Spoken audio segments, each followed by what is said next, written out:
Hello అందరికీ. ఈరోజు నేను నా రియల్ లైఫ్లో జరిగిన ఒక రియల్ ఎక్స్పీరియన్స్ గురించి మీతో చెప్దామనుకుంటున్నా. ఇప్పుడు టైం నైట్ 12 అవుతుంది. ఈ ఎక్స్పీరియన్స్ మీతో చెప్పాలని పిల్లలు పడుకున్నాక నిశ్శబ్దంగా నా రియల్ లైఫ్ ఎక్స్పీరియన్స్ మీతో షేర్ చేసుకున్నామని నేను యూట్యూబ్ ఛానల్ పెట్టినప్పటి నుంచి అనుకున్నా. కానీ కొన్ని కారణాల వల్ల ఆపుతూ వచ్చా. ఇది జరిగి 12 years పైన అయిపోయింది. అప్పుడు నేను ఇంటర్ ఫస్ట్ ఇయర్ చదువుతున్నా, మా తమ్ముడు 9th క్లాస్ చదువుతున్నాడు. అప్పుడు మా పెద్దనాన్న, మా పెద్దమ్మ వాళ్ళ హస్బెండ్ చనిపోయారని చెప్పి మా మమ్మీ డాడీ నన్ను మా తమ్ముడిని ఫస్ట్ టైం వదిలిపెట్టి ఒక ఊరికి వెళ్ళాల్సి వచ్చింది. అది 1 day కోసమే. ఆ రోజు వాళ్ళు వెళ్ళి మరుసటి రోజే ఇక్కడికి రావాల్సి ఉండే. నాకు అప్పుడు ఎగ్జామ్స్ అవుతూ ఉండే, సో నేను వెళ్ళలేని పొజిషన్, అక్కడ వాళ్ళు వెళ్ళకుండా ఉండలేని పొజిషన్.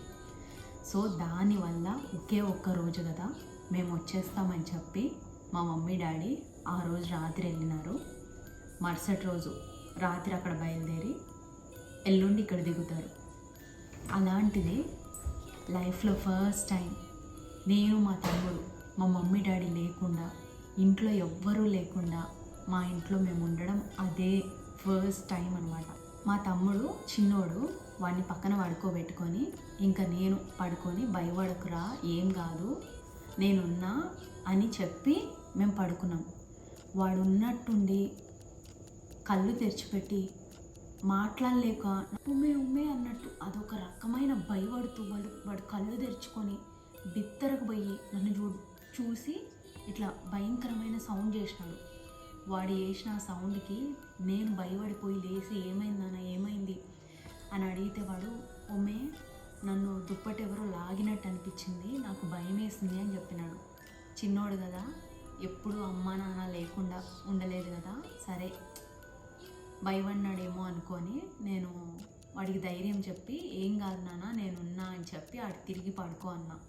ఈసారి గోడ వైపు వాడిని పడుకోబెట్టి నార్మల్ వైపు అంటే మనం నడిచే వైపు నేను పడుకున్నా. 5 నిమిషాలు అయింది. కప్పుకున్న దుప్పటి ఉన్నట్టుండి ఎవరో లాగి నా ఈపు దగ్గర ఎవరో వచ్చి కూర్చున్నట్టు ఆ స్పర్శ నాకు తెలిసింది. నేను మా తమ్ముడిని లేపుదామంటే నాకు మాటలు కూడా రాలేదు. ఒళ్ళంతా వణికిపోతుంది.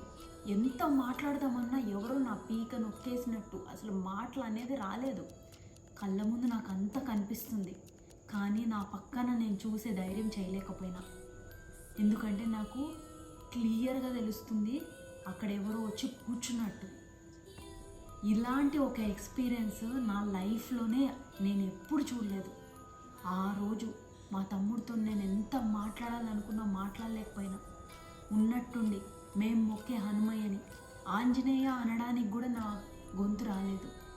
అయినా సరే బలవంతంగా ఆంజనేయ ఆంజనేయ అని ఒక్కసారిగా గట్టిగా అరవడంతో మా తమ్ముడు బిత్తరకు పోయి లేచి ఇమ్మీడియట్గా మేమిద్దరం, నేను ఎప్పుడైతే ఆంజనేయ అన్నానో నా పక్కనే నన్ను ఆనుకొని కూర్చున్నదేదో టక్కుమని లేచినట్టు నాకు తెలిసింది.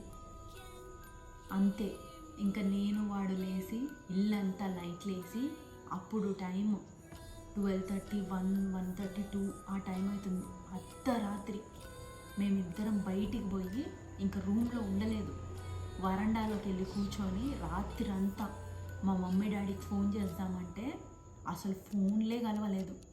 అట్లా కూడా మాకు ఎప్పుడు ఆ రోజే ఆ ఎక్స్పీరియన్స్, అసలు ఫోన్లు కలవకపోవడానికి కారణం కూడా ఏందో ఈ రోజుకి మాకు తెలీదు.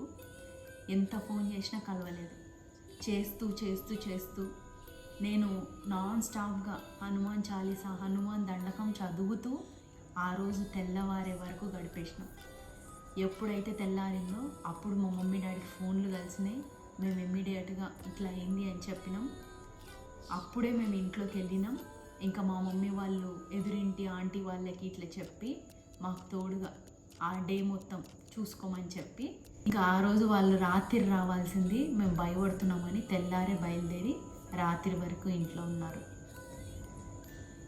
నన్ను ఇప్పుడు మీరు అడిగే క్వశ్చన్కి దెయ్యాలు ఉన్నాయా అని అడిగితే నేను దానికి ఆన్సర్ చెప్పలేను. కానీ నేను నమ్మేది ఎక్కడైతే పాజిటివ్ ఎనర్జీ ఉందో అక్కడ నెగిటివ్ ఎనర్జీ కూడా ఉందని నేను నమ్ముతా. కానీ ఇది జరిగేంత వరకు ఎవరైనా నాకు ఇలాంటి ఎక్స్పీరియన్స్ చెప్పినప్పుడు వాళ్ళు ఉట్టి మాటలే చెప్తున్నారు, అసలు దెయ్యాలనేటివి ఉన్నాయా, ఇలాంటి ఒక ఎనర్జీ నెగిటివ్ ఎనర్జీ ఉందా అని కొట్టి పడేసేదాన్ని. కానీ ఎప్పుడైతే నాకు జరిగిందో, నేను ఆ ఎక్స్పీరియన్స్ ఫేస్ చేశానో, ఆ రోజు నుంచి ఇప్పటికీ ఎవరైనా వాళ్ళ లైఫ్లో జరిగే కొన్ని ఎక్స్పీరియన్సెస్ గురించి చెప్పినప్పుడు నేను నిజంగా నమ్ముతా. ఎందుకంటే ఇలాంటివి కూడా ఉంటాయి అని. మరి మీ లైఫ్లో మీరు ఎప్పుడైనా ఇట్లా ఎక్స్పీరియన్స్ చేశారా? ఇదైతే నా లైఫ్లో జరిగిన ఒక ట్రూ ఇన్సిడెంట్. ఇదే కాదు, ఇది చూశాక ఏజ్ పెరుగుతున్నా కొద్దీ, కాలం మారుతున్నా కొద్దీ, పిల్లలు వచ్చాక కొన్ని ప్లేసెస్కి వెళ్ళినప్పుడు ఇంకా చాలా ఇలాంటివి నేను ఫేస్ చేశా. మీరు కూడా ఇలాంటి ఒక ఎక్స్పీరియన్స్ ఫీల్ అయ్యి ఉంటే కామెంట్ చేయండి.